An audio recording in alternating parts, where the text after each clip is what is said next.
So we're still in this thing. We're in a downtrend. I do expect wow, look at this. Holy, look at that. So maybe this is just the end.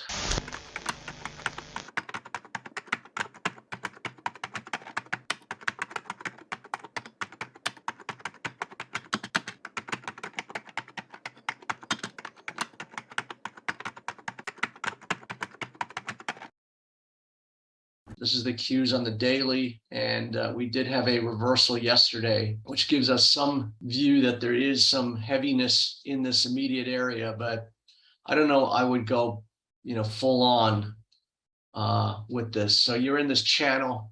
Imagine with tomorrow's news, we'll kick somewhere down here, and then, maybe we'll kick back up again. So I think this is going to take a little while to, you're not just going to go, straight up. It's like I see these things coming off. I know they're coming off. I want to chase them, but I don't think they're quite ready. When something goes straight up, it doesn't just go straight down. So this may kick back here and, would actually probably offer probably a pretty good buying opportunity if we got back down to the low 310 area between tomorrow and Thursday on that PPI CPI combination. So we're still in this thing. We're in a downtrend. I do expect wow, look at this. Holy, look at that. So maybe this is just the end. This is the beginning of the end. So we're at a very, very key area. There was, this gap here, which we've now kind of come in and filled. I always thought we had to come and shake hands with that little price action there. So I think we are getting very, very close. I don't think there's a whole lot left on the upside here. So this is the S&P also flirting with just a major, major resistance zone. And we may end up going a little bit higher from here, but we're getting close to some, where it's going to get really tricky. So I think chasing the next 100 points on the S&P, versus the risk, increasingly is not going to be worth it. But, when something goes straight up, it doesn't just go straight down. So we might just have several weeks of having to build this out. And that kind of makes sense, get us into the September, October timeframe. And that's typically where the fireworks in the market start happening. So this is Solar Edge, SEDG. It's one of these EV plays, one of these solar plays, and I think it'll just end up in tears. I'm not really doing anything yet. I'm just kind of looking at this thing. And I think, the way this kind of came and gapped and, this looks like an exhaustion, and that just looks really bad. And then you had a key reversal yesterday and you're kind of opening lower today.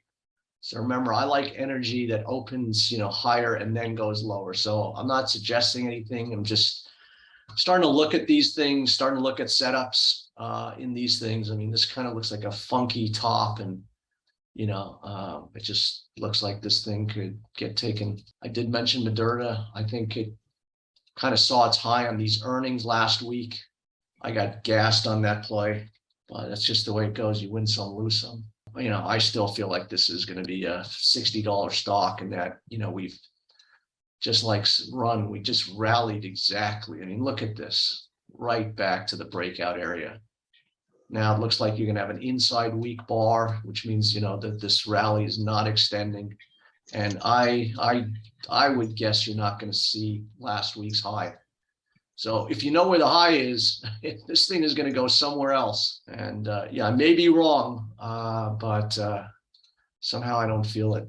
We're in this area, and I think this thing just starts making its way down. This to me is the governing pattern. This is just trash, and did a good job of faking us out, and that's what these bear markets do. This is a bear market rally in the S&P. But you were down 23%, and now you're down 11%. So the S&P's rallied 12% in the last month. So these bear market rallies are vicious, and it's not to say you can't play them, but to me, that's all this is a bear market rally. Especially in Moderna. This thing cracks, I don't know what that is, 170.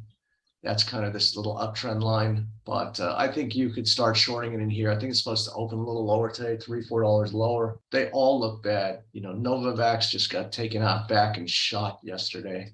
I still kind of like Restoration Hardware. I bought it at 291 yesterday, right on this webinar. I got out at 304. It still feels like, this thing hasn't reversed. I always feel like, just like HYG, that these things are going to run out of steam, and I don't want to be caught the other way. So I don't know what I want to do with this thing. It still feels like we've broken out. Yesterday wasn't a full-throated reversal. It's just, I feel just really uncomfortable trading, especially on the long side. I don't know. It has a lot of bullish kind of aspects to it, and unless it just really turns. It's just been creeping very kind of slowly. Unless this thing really starts to get ahead of steam, it could probably run out of steam. So I don't know, probably should just leave that alone. I made a tremendous amount of money yesterday on the aftermarket. So you can see, 45 is 1.3 million. $1.3 million short.